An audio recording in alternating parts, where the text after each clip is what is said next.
నమస్తే 9 TV Telangana news కి స్వాగతం. మెదక్ జిల్లా రామాయంపేట మున్సిపల్ బడ్జెట్ సమావేశం వాడావేడిగా జరిగింది. రామాయంపేట మండల కేంద్రంలో ఎమ్మెల్యే మైనంపల్లి రోహిత్ పర్యటించగా కాంగ్రెస్ పార్టీ కార్యకర్తలు, స్థానిక కౌన్సిలర్లు ఎమ్మెల్యేకు ఘన స్వాగతం పలికారు. స్థానిక మహంకాళి దేవాలయంలో ప్రత్యేక పూజలు నిర్వహించిన అనంతరం మున్సిపల్ చైర్మన్ పల్లె జితేందర్ గౌడ్ అధ్యక్షతన నిర్వహించిన మున్సిపల్ బడ్జెట్ సమావేశానికి ఎమ్మెల్యే మైనంపల్లి రోహిత్ హాజరయ్యారు. బడ్జెట్ సంబంధించిన వివరాలను అధికారులు సభ దృష్టికి తీసుకువచ్చారు. ఈ సందర్భంగా ఇటీవల కాంగ్రెస్ పార్టీలో చేరిన కౌన్సిలర్లు, చైర్మన్ కు మధ్య వాగ్వాదం చోటు చేసుకుంది. గతంలో 10 సంవత్సరాలు ఎమ్మెల్యేగా ఉన్న పద్మా దేవేందర్ రెడ్డికి కనీసం ఒక్క బడ్జెట్ సమావేశానికి కూడా హాజరు కాలేదని, రామాయంపేట ప్రజల సమస్యలు పట్టించుకోలేదని, అందుకు స్థానిక చైర్మన్ నిర్లక్ష్యం వల్లనే రామాయంపేట అభివృద్ధి జరగలేదని 11వ వార్డు కౌన్సిలర్ చిలుక గంగాధర్ చైర్మన్ పై మండిపడ్డారు. ఈ సందర్భంగా చైర్మన్ కు చిలుక గంగాధర్ కు మధ్య వాగ్వాదం చోటు చేసుకుంది. రామాయంపేట మున్సిపల్ అభివృద్ధికి ఎమ్మెల్యే రోహిత్ రావు కృషి చేయాలని కౌన్సిలర్లు విజ్ఞప్తి చేశారు. ఈ సందర్భంగా సానుకూలంగా స్పందించిన ఎమ్మెల్యే రోహిత్ రావు మాట్లాడుతూ రామాయంపేట అభివృద్ధి ధ్యేయంగా ముందుకు సాగుతామని, పార్టీలను పక్కన పెట్టి అభివృద్ధికి కృషి చేస్తామని ఆయన తెలిపారు.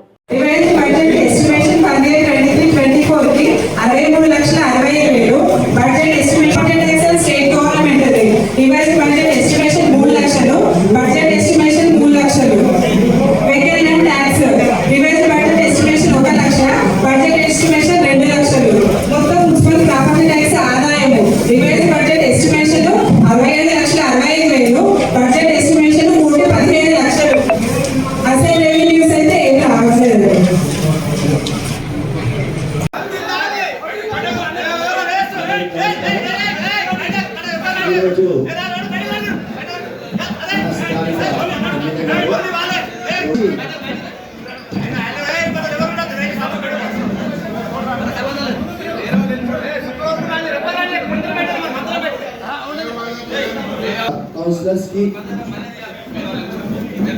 అందరికీ పేరు పేరు నమస్కారం. ఈరోజు మొట్టమొదటిసారిగా మన ఎమ్మెల్యే గారు మన మున్సిపాలిటీకి రావడం చాలా సంతోషం. మన ఇప్పుడు మేనేజర్ గారు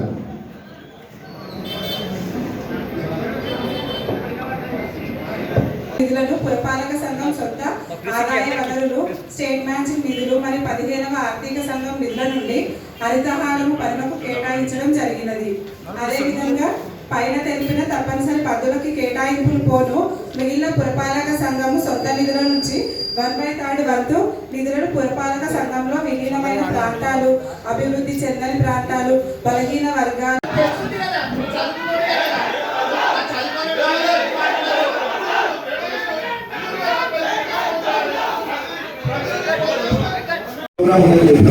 థ్యాంక్ యూ దాని కోసం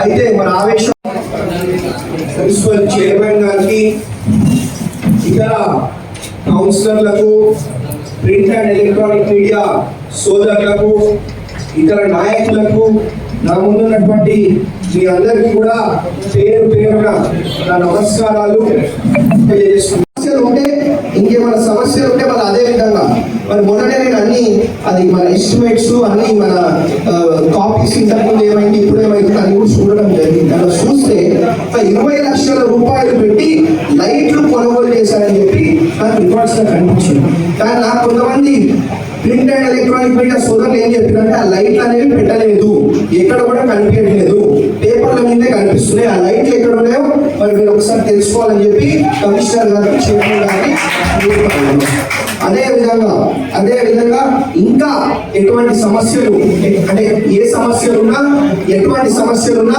నేను మెదక్ క్యాంప్ ఆఫీస్ అవైలబుల్ ఉంటా, రామాయణపేట కూడా వచ్చిపోతా ఉంటా.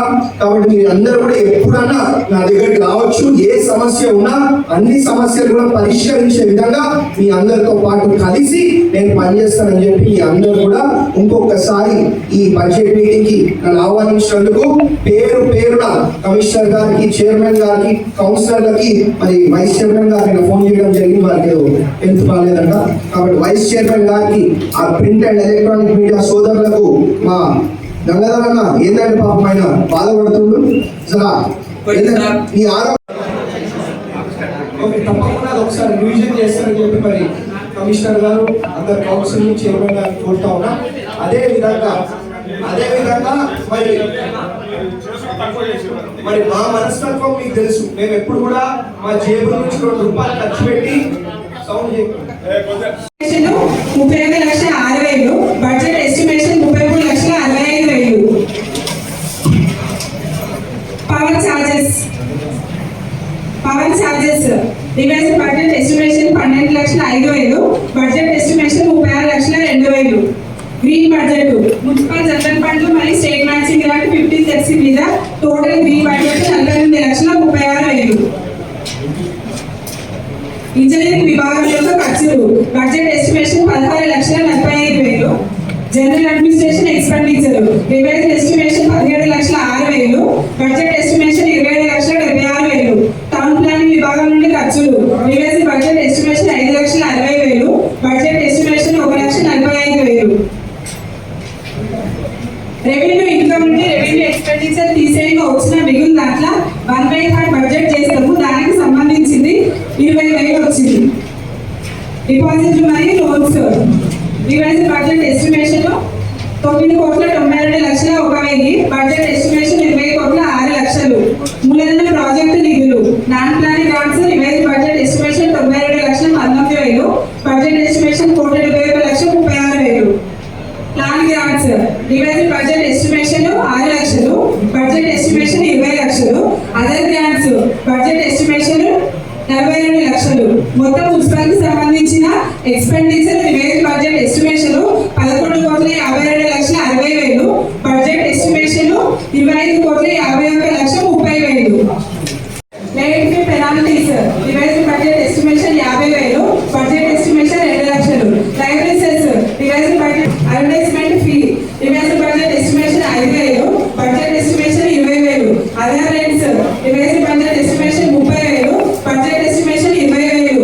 Interest from saving bank accounts revise budget estimation 2,000 budget estimation 5,000.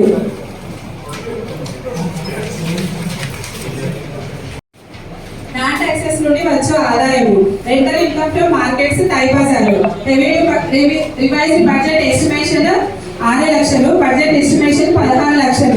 Rental income from budget estimation 7,60,000. Certificate fee revise budget estimation 10,000 budget estimation 50,000. Mutation municipality ఏర్పడినప్పటి నుంచి మన ఎవరు కూడా ఎమ్మెల్యే గారు ఇక్కడికి రాలేదు సార్. మీరు లేదా దయచేసి వచ్చి అందుకు మీకు శుభాకాంక్షలు కృతజ్ఞతలు తెలియజేస్తున్నా సార్. ఎందుకంటే 4 సంవత్సరాలుగా రామాయంపేట చాలా మరుగున పడిపోయి ఎటువంటి అభివృద్ధి కూడా నోచుకోలేదు సార్. కొన్ని చిన్న రోడ్లు తప్పితే వేరే వర్క్ జరగలేదు. మరి అలాగే ఇక్కడ కొద్దిగా ఈ వైకుంఠ రథం మరి వాటర్ ట్యాంకర్ కూడా మరి లేక ఇబ్బంది జరిగి మరి చైర్మన్ గారు మొదలు గెలవగానే నేను ఇప్పిస్తాను కానీ ఇప్పటి వరకు అది రాలేదు సార్. మరి ఒక్కొక్క ప్రైవేట్ వాళ్ళు తీసుకుంటే సామాన్య ప్రజలకు 10,000 రూపాయలు ఖర్చు సార్ చాలా ఇబ్బంది అవుతుంది. అందరూ కూడా మాతో అడుగుతా ఉన్నారు మరి ఖచ్చితంగా కొద్దిగా వైకుంఠ రథం కావాలని. మరి అలాగే రామాయంపేట కూడా మరి మధ్య చెరువును డెవలప్ చేయాల్సిన అవసరం ఉంది సార్. చాలా మురికితో నిండి ఇబ్బంది ఉంది. ఆ ఎన్ని ట్యాంకులు కూడా ఆగిపోయి ఉన్నారు సార్. ఆ పెద్ద వర్క్ కూడా చేపట్టాలని కోరుతున్నాం సార్. అట్లాగే ఈ బస్ స్టాండ్ కూడా సార్ కంట్రోలర్ లేడు. కంట్రోలర్ లేక ప్రయాణికులకు ఇప్పుడు మనము ఉచిత బస్సు సౌకర్యం ఉంది కాబట్టి బస్ స్టాండ్ చాలా రద్దీగా ఉంటుంది కాబట్టి అక్కడ లైట్లు కానీ మరి వీళ్ళు సార్ ఇబ్బంది ఉంది. అక్కడ కంట్రోలర్ నియమించి కొద్దిగా వాళ్ళకు డెవలప్ చేసినట్లయితే రామపేట ప్రజలకు జరుగుతుంది సార్. అట్లాగే మరి అభివృద్ధి కాడ అందరం సహకరిస్తాం కానీ అంటే ఏమి చేసినా ఇప్పుడు ఫోన్లు కానీ మోటార్లు కానీ ఏమి చేసినా కానీ ఏజెన్సీ అనేది పిక్ చేద్దాం సార్. ఏజెన్సీ పిక్ చేస్తే వాళ్ళు ఎప్పుడైనా కానీ మేము ఆయన రాగానే చెప్పగానే ఆయన చదువుతాడు తర్వాత బిల్ తీసుకుంటాడు. కాకపోతే ఇప్పుడు ఏమవుతుందంటే నేను కమిషనర్ గారితో చైర్మన్ గారితో ఊరికే మొదలుపెట్టుకోవాల్సి వస్తుంది సార్. ఏ ఇబ్బంది ఉందా మరి వాళ్ళకు కూడా మరి మా వార్డు మొత్తం చిన్న సహకారం ఉంటుంది సార్. అంతా మరి వాళ్ళ అభివృద్ధికి కూడా మేము సహకరించాలి సార్. మా అందరికీ మీకు ప్రత్యేకంగా కృతజ్ఞతలు తెలియజేస్తుంది. ఏదైనా డ్రా చేయాలన్నా ప్రతి ఒక్కటి కాంట్రాక్ట్ ఉంటుంది. దయచేసి ఇప్పుడు అంటున్నారు కదా వాళ్ళకు కూడా ఆ వార్డులో ఒకవేళ సంబంధించిన ఏ వర్క్ అయినా వాళ్ళు చేసుకోవాలంటే ఆ బిల్ మేము ఇస్తాము. ఇప్పుడు కూడా ఆ ఏజెన్సీ టైప్ ఈయన కాంట్రాక్టర్ యాదగిరి గారు ఆయన కూడా ఈ 10 నెలలు ఆయన చేస్తే కూడా ఎవరు కూడా అబ్జెక్షన్ ఉండదు ఇక్కడ. ఎందుకు చేయలేదు? వేరే ఏజెన్సీ పెట్టుకొని చేయలేదు.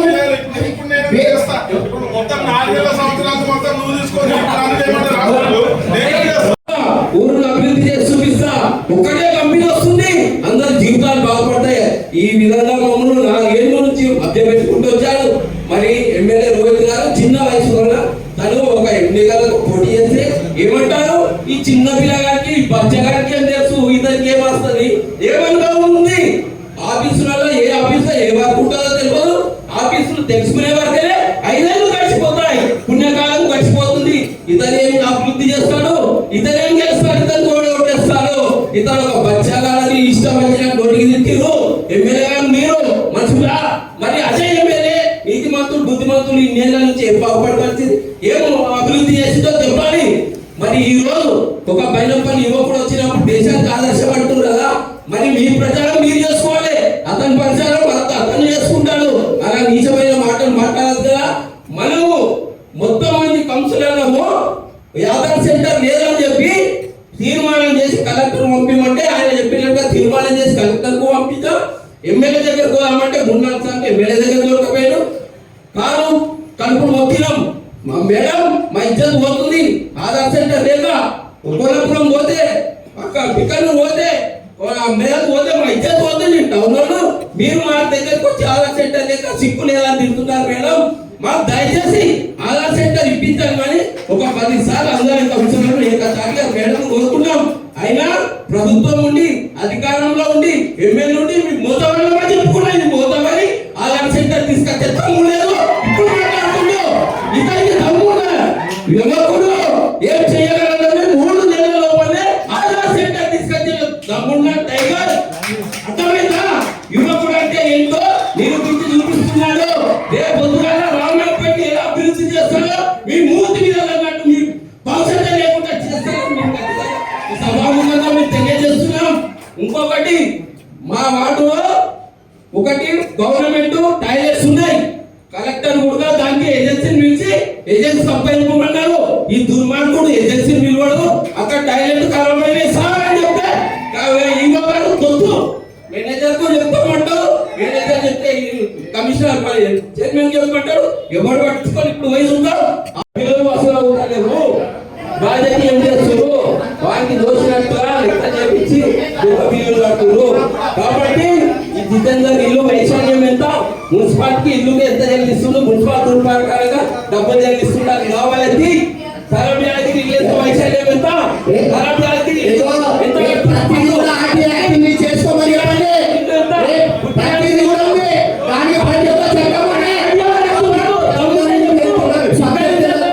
ఇక్కడే ఉన్నారు కదా చెప్పు. చెప్పనైతే ఆర్టీఓ యాక్ట్ మాకు తెలియదా? ఆర్టీఓ యాక్ట్ తెలియదా? నువ్వు మంచి లోపలి కూడా నువ్వు నాకు ఇంటిలో ఉంది ఇంత కడుతున్నా చెప్పుకోండి తమ్ముంటే. 4 సంవత్సరాల నుంచి మున్సిపల్ కౌన్సిల్గా ఉండి రామపేట పట్టణ ప్రజలకు ఎన్నో ఇబ్బందులు ఉన్న ప్రాబ్లమ్స్ ఒకటే చెప్తున్న ఎగ్జాంపుల్. మనకు రామపేట పట్టణానికి ఆధార్ సెంటర్ లేకుండే. ఆధార్ సెంటర్ లేక బిగ్నూరు, కోనాపూరు వేరే జాగాలో పోయొచ్చి ఎంతో ఇబ్బంది పడ్డాం. దానికి మనం గవర్నమెంట్ ఎమ్మెల్యే గారు ఎలక్షన్ తర్వాత దాన్ని దృష్టిలో పెట్టుకొని ఆధార్ సెంటర్ ఏర్పాటు చేసిండు. మరియు ఇట్లా నా వార్డు సంబంధించి ప్రత్యేకంగా 4th వార్డు రామపేట గరీబ్ బాసర్ దానికి సంబంధించి మౌలిక వసతుల కోసం రోడ్స్ డ్రైన్స్ లేక 20-25 సంవత్సరాల నుంచి నా వార్డు ప్రజలు ఇబ్బందులు పడుతున్నారు. దానికి అప్పుడు ఇందిరమ్మ ఇచ్చిన ఇండ్లు ఇప్పుడు 40 సంవత్సరాల నుంచి ఒక్కో జాగా రోడ్స్ కూడా పరిస్థితి లేవు.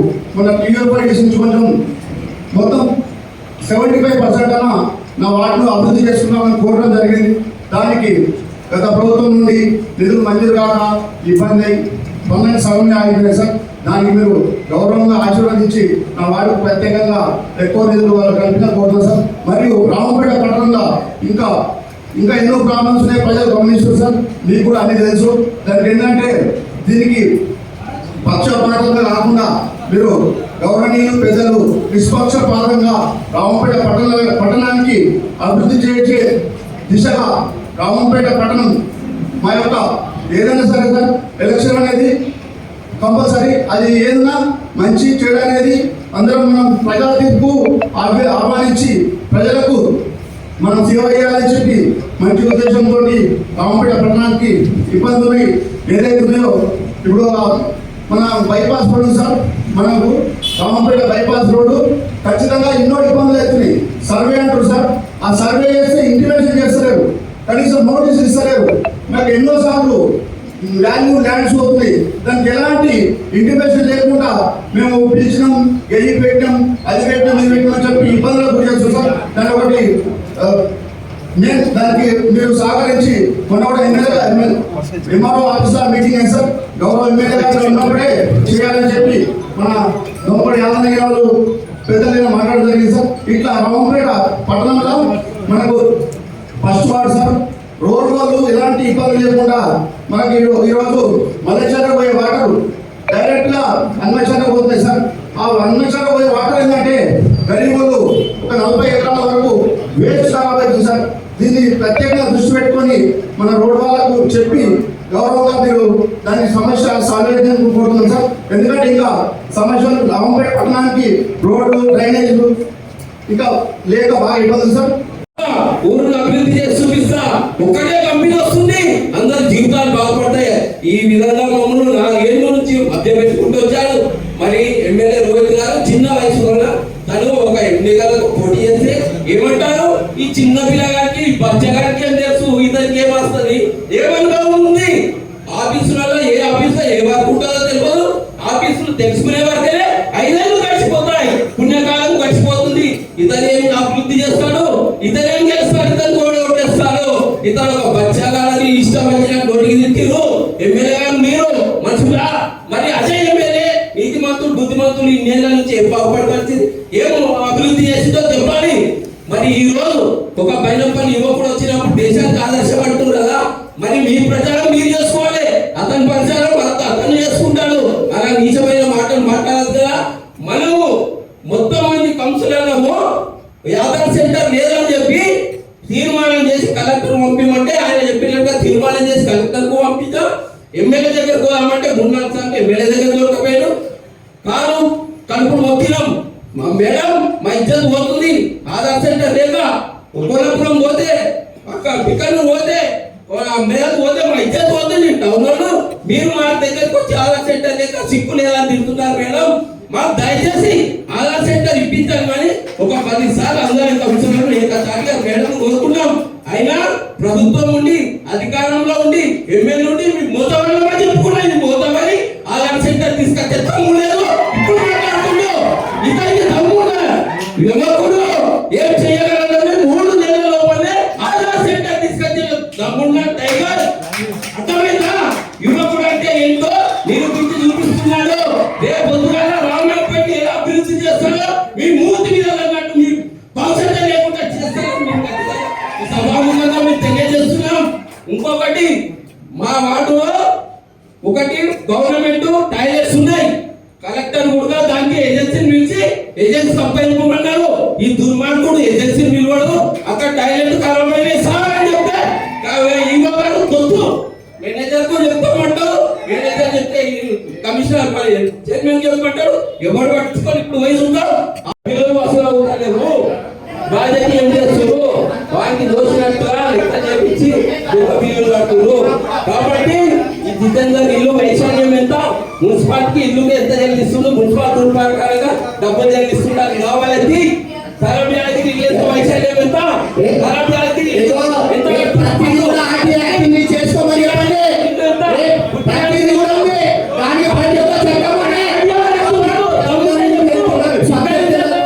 ఇక్కడే ఉన్నారు కదా, చెప్పు చెప్పనైతే ఆర్టీఓ యాక్ట్ మాకు తెలియదా, ఆర్టీఓ యాక్ట్ తెలియదా, నువ్వు ప్రతి ఒక్కటి కూడా నువ్వు నాకు ఇంటిలో ఉంది ఇంత కడుతున్నా చెప్పుకోండి తమ్ముంటే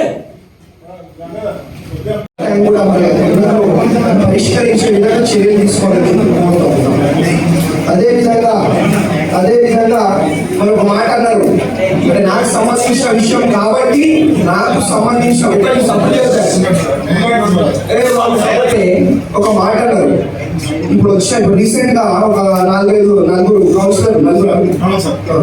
కౌన్సిలర్లు జాయిన్ అవ్వడం జరిగింది. అయితే ఒక మాట అన్నారు, పైసలు ఇచ్చి వాళ్ళు తీసుకుంటారు. అయితే ఒకటే చెప్తా ఉన్నా, ఎన్నికల ముందే పైసలు ఇవ్వాలి, ఎన్నికల తర్వాత వాళ్ళకి పైసలు ఇచ్చుకోవాలి. ఎన్నికల ముందే మేము ₹1 ఎవరికి ఇవ్వలేదు. అట్లాంటిది ఇప్పుడు ఎన్నికల తర్వాత ఎవరినో కౌన్సిలర్లను పైసలు ఇచ్చి కొనుగోలు చేసే అవసరం కానీ అంటే అట్లాంటి ఉద్దేశం కానీ మాకు లేదు అని చెప్పి తెలియజేసుకుంటూ, అదేవిధంగా ఎవరైతే కౌన్సిలర్లు వచ్చినో మా మీద ప్రేమతో వచ్చిందని చెప్పి మరి మేము అనుకుంటా ఉన్నాం. కాబట్టి వారు కూడా మాతో కలిసి ఈ రామాయణపేట అభివృద్ధిలో పాల్పంచుకోవాలని తెలియజేసుకుంటాం. అదేవిధంగా ఇంకెవరైనా కౌన్సిలర్లు కూడా మరి మాతో పాటు కలిసి మా దగ్గర రావాలనుకుంటే మీకు స్వాగతం. మీరు ఎప్పుడైనా రావచ్చు, ఇంకా అన్ని పనులు కూడా చేసుకుంటాం. అదేవిధంగా చైర్మన్ గారిని కూడా తెలియజేసుకుంటా ఉన్నాం. కాబట్టి